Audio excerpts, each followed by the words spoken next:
Hello guys and welcome to English Veronika. How long will it take you to start speaking English fluently? 5 years? 1 year? Or maybe 6 months? And why some people start speaking English faster than others? What can you do to become fluent in English? If you'd like to know the answers for these questions, please watch this video till the very end. From my experience of teaching English for over 8 years, I realized that if you live in an English-speaking country and if you study the language full-time, 4 to 5 hours a day, then it will take you from somewhere from 6 months to 1 year to start speaking English fluently. Now, I have to say this again, if you live in an English-speaking country and if you study the language full-time. Full-time, not a day less.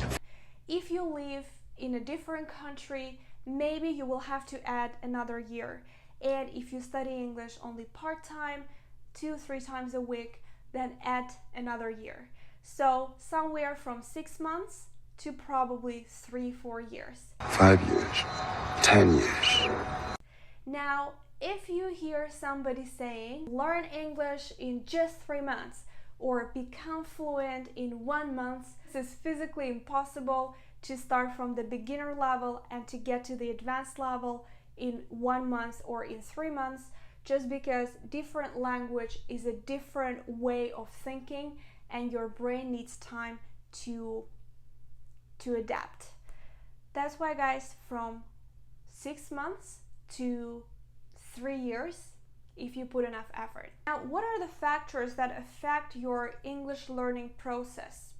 In this video, I'm going to talk about 10 main factors, starting with the least important and finishing with the most important one. So the factor number 10 is your age. Now, I've heard a lot of people saying, I'm too old to study English, or my memory is not that good as it used to be.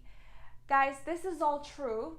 Younger brains, that teenagers, they learn things faster, they memorize things faster, and yes, the older we get, the harder it is to process the information. I'm afraid I'm too old to try anything new. And in fact, at some point in my teaching career, I had 2 groups, one group with teenagers and the other with adults, and I was teaching the same level, advanced, and I gave them the same material. Teenagers would understand the same material in a half an hour, and for adults it would take twice as much.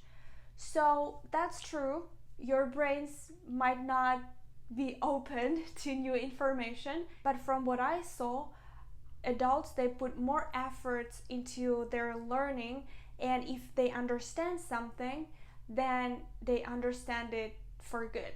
Really? For good? So if you are a hardworking student, guys, it doesn't matter how old you are. Now, the factor number 9 is your general language abilities. Some students tell me, you know, teacher, I'm not good at languages. And I understand that. Some people are good at math, some people are good at drawing, some people are good at languages. So yes, if you like reading books in your language, doesn't have to be in English, if you have good writing skills in your language, then for you it might be easier to study a foreign language as well. But it doesn't mean that if you don't have those abilities, you cannot learn. No, you still can do it, you still can work, but you will have to do the double the job. And the factor number 8 is watching movies. A lot of students underestimate this factor.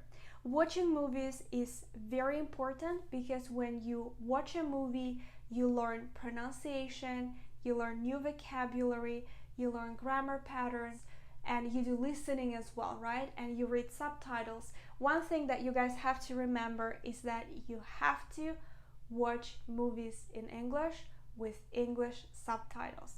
If you do that with subtitles in your language, this will not work.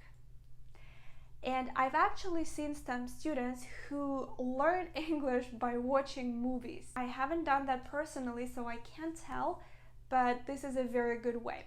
And the factor number 7 is your group.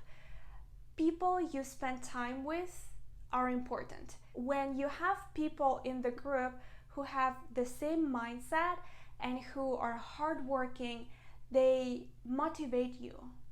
And on the other hand, if they don't really care about studies, it's going to be a little bit hard on you as well. The factor number 6 is being on the right level. I've seen a lot of students, because I work in a language school here in Canada, so I've seen a lot of students who are misplaced in their level. And for example, I have a level intermediate and I'm on the advanced level. And for me, the whole process is just a torture. Why? Because I don't understand things. I have some gaps in my knowledge, so I cannot connect the dots. And it's just, you're going to suffer and you're just going to give up. And a lot of students don't want to level down because they think, well, I'm on the advanced level, why would I level down? Guys, if you feel, so here's the rule. Here is the golden rule. If you understand 80% of information in this class, you are on the right level. If you understand only 60 or 50%, it means that you have to level down. Factor number 5 is your first language. Here is where I have to admit life is not fair. It's not fair! It's not fair! Why? Because some students, especially those who speak Spanish, Portuguese, French, and German, they find it easier to study English. Why? Because half of their vocabulary, some grammar patterns, and a lot of other things, they are the same that is in their first language. So for them it's much easier. And us, unfortunate people who speak Russian, who speak Turkish, Vietnamese, Chinese, and some other languages, our languages are totally different from English. That's why we have to put even extra effort. So if you are in an international group and you see that, oh, that Portuguese guy is already fluent and I'm not, do not compare yourself to anybody. You are unique. It's your path and you have to go through it. The factor number 4 is your teacher. I would lie to you if I said that it doesn't matter what kind of teacher you have. It absolutely does. There are 4 things that you need to look for when you are picking your teacher. Number 1 would be experience. They don't have to have 10 or 15 years of experience. I personally think, again, this is my personal opinion, 3 years is enough for a teacher to understand the language, how the language works, and to understand how to explain it better to students and what kind of mistakes generally students make. So about 3 years of experience is quite enough. This is number 1. Number 2 is, and this is something that a lot of people don't pay attention to, and I don't understand why. Does your teacher teach American English or British English? I will tell you one thing, I suffered a lot in my life from this difference, because in my high school and even at university, I studied British English. So all my teachers, they would speak British English. And then I decided to move to the US. So I went to the US and I had to relearn the language again because people wouldn't understand the words that I used, and my pronunciation was different. So people would ask me, are you from the UK? I'm like, no, I'm from Russia. And some of the words that are used, they were just not the same. So I had to relearn it. If you are planning to move to North America, please make sure that your teacher speaks American English. The next question that you have to ask is, do I understand my teacher? Because if you don't understand your teacher, this doesn't mean that you're stupid. What it means that your teacher doesn't care. Teachers, they have to be able to speak to any level of students. When I'm teaching advanced level, I'm speaking advanced English. When I'm teaching my intermediate students, I make sure I still speak the same English, but I make sure that they understand it. So I pick simple words to explain things. If your teacher doesn't do it, fire him. or her. Or it might also mean that you are not on the right level. And the number 4 is your teacher's experience of living in an English-speaking country. This is important for one simple reason, because language is not only rules and it's not only about textbooks and stuff like that. Language is also culture. So if you don't understand, say, British culture, or you don't understand North American culture, it's harder to explain why things work this way. But actually, I've seen a lot of teachers who have never been to an English-speaking country and they are just amazing. But I mean, this is something to consider. That's it with teachers. I hope that that was clear and that's gonna be easier for you to pick your teacher from now. And the factor number 3 is positivity and believing in yourself. Learning English is a long process and it's not always enjoyable. Sometimes it is, sometimes it's not. And let's be honest, there are moments when you just don't feel like it. You feel like you're giving up. And at that very moment, it's very important to remind yourself that you can do it and to remind yourself why you are doing it. What are you doing it for? And if you keep positive and if you don't focus on your failures, you failed the test, for example, right? If you focus on positive things, it's going to be much easier for you and you will progress much faster. Trust me, I had different people in my groups, and those students who are positive by their nature, they would make bigger steps because they are open to people, they speak more, they participate in class. You have to be positive. We are moving to the factor number 2 that is very important to my mind. It's being in an English-speaking country. Now, I know that not everybody can buy a course in Canada or in the US. Not everybody can go to an English-speaking country, especially now during the pandemic.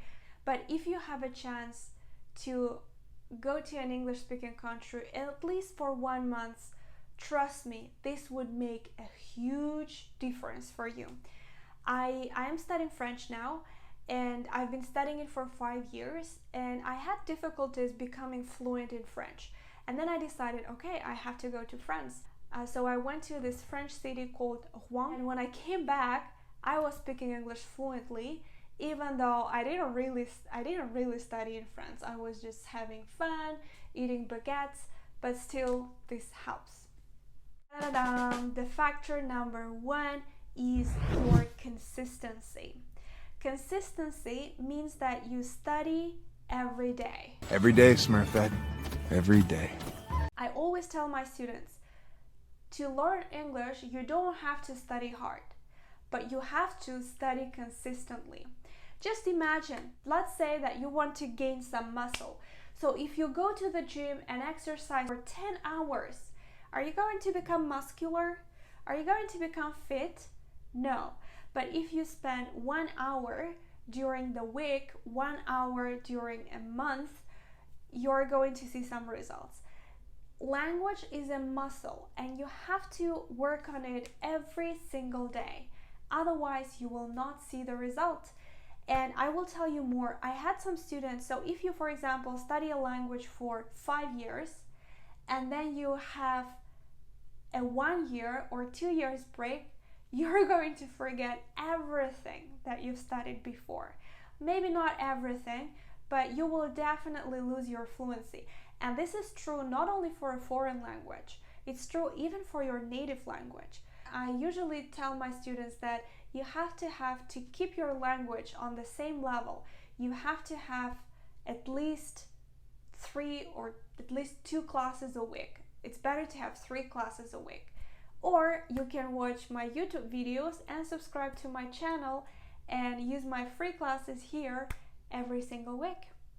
So that's it. Thank you very much, guys, and I hope you enjoyed this video. I hope that you got some insights and I motivated you to start learning English or to continue learning English. I really would love to know your stories. How long have you been studying English?